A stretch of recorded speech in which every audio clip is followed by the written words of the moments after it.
Tenemos un cable infinito que tiene una corriente constante I apuntada en la dirección Z y se está moviendo en la dirección Y con una velocidad constante V.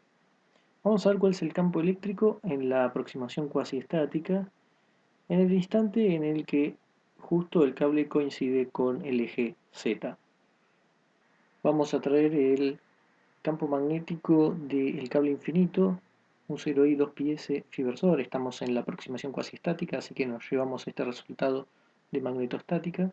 Entonces, el campo magnético es un 0i 2πs fibersor, pero como estamos en cartesianas, vamos a transformarlo en términos de x versor y de y versor, que es lo que tenemos por menos seno de phi x versor más, lo ponemos acá abajo, coseno de phi y versor. Para cualquier ángulo phi que tengamos, vamos a identificar con las coordenadas x, y la hipotenusa s para escribir esto ahora como un 0i 2πs. El menos seno de phi ahora es menos i sobre s. Y por el otro lado vamos a tener más x sobre s en inversor. Esto vamos a escribirlo como mu 0i 2πs menos i x versor más x y versor, la parte de arriba, y abajo tenemos s, que es x cuadrado más y cuadrado, y la raíz no hace falta si sacamos esta s. X e y se miden desde el cable.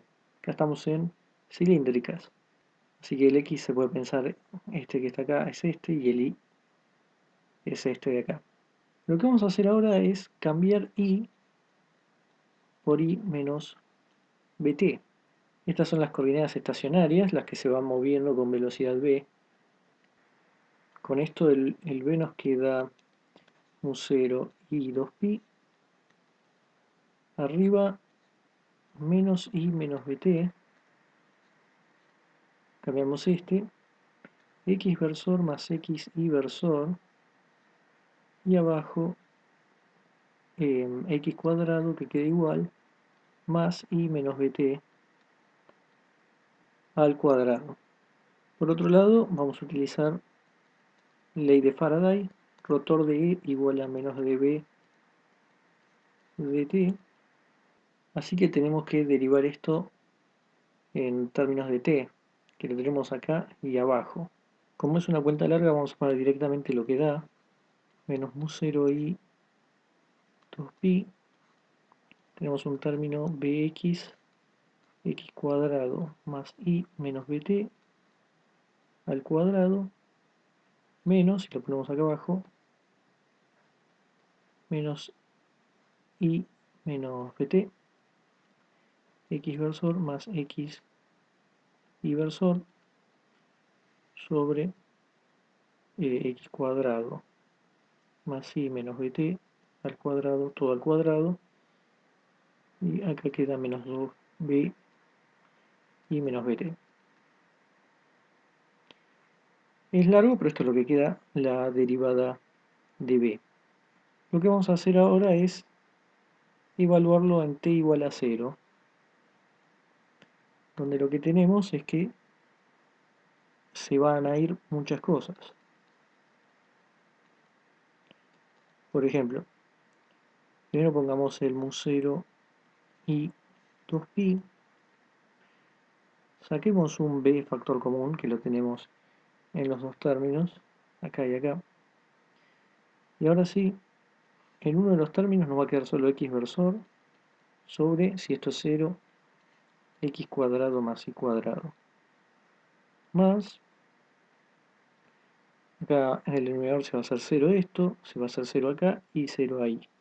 Este i con este i se juntan para hacer un menos i cuadrado por x versor. Luego esto se va, tenemos un x en inversor, pero traemos también el mismo i que multiplicó al otro, multiplica este, y tenemos xy en inversor. Acá también tenemos el 2 con el menos, y con el menos que teníamos afuera se hace positivo, y abajo x cuadrado más y cuadrado al cuadrado. Todo esto, si unimos esta parte con esta parte, vamos a tener que el rotor D es igual a menos mu 0 y b sobre 2pi x cuadrado menos y cuadrado x versor, ya que para compensar con este necesitamos poner un x cuadrado más y cuadrado arriba, y entonces se va a ir uno de los dos y cuadrados y nos queda el x cuadrado, y por el otro lado nos queda 2xy en inversor, ¿no? El 2 por el xy, y abajo lo mismo que teníamos, x cuadrado más y cuadrado al cuadrado. Todo esto es el rotor D. Acá lo tenemos reescrito, y esto va a ser igual a menos mu 0 y b 2pi, y abajo, ahora si lo pasamos a cilíndricas otra vez, esto es s cuadrado.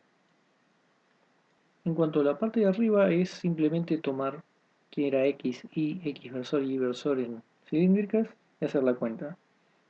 No es más difícil que eso no significa que no sea largo, pero por las dudas está todo hecho, y efectivamente nos queda algo bastante sencillo, que es coseno de phi s versor más seno de phi versor.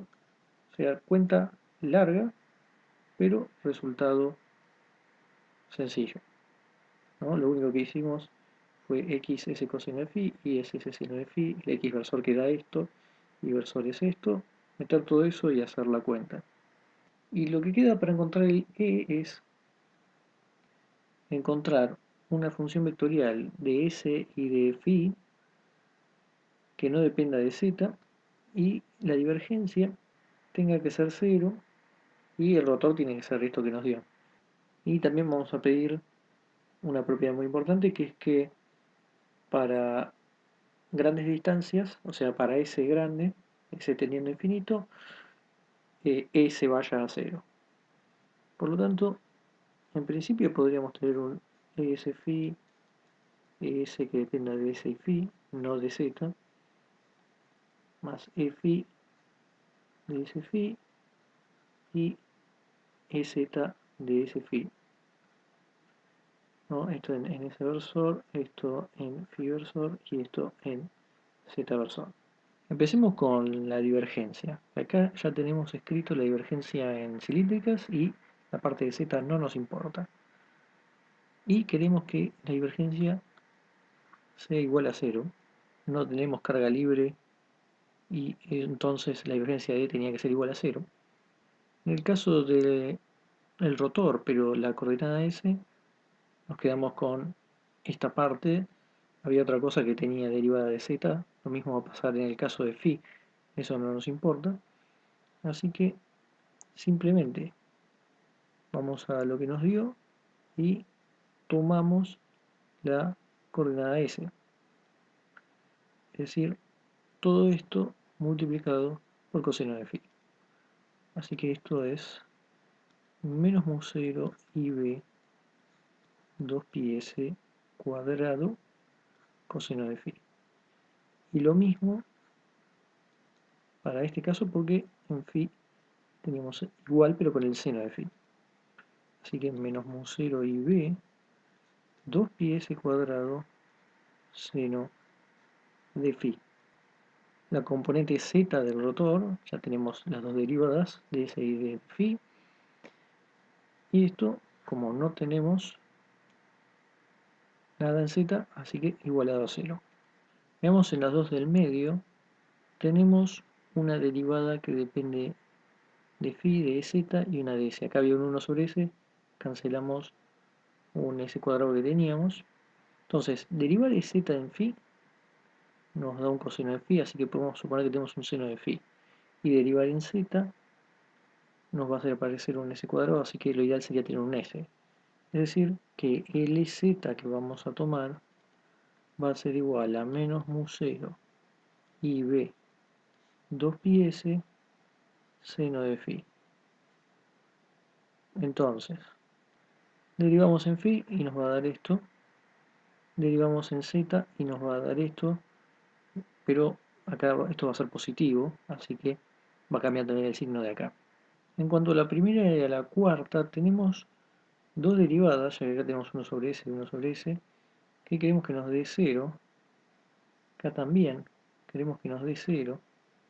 Así que simplemente vamos a pedir que s sea igual a 0 y phi sea igual a 0. Así tenemos no solo estas cuatro satisfechas, sino que además, cuando s tiende a infinito, tiende a 0 para cada componente. Así que finalmente nuestro E queda como menos mu 0 y b 2pi s seno de phi en z versor, así que está apuntando en la dirección del cable, de la corriente del cable.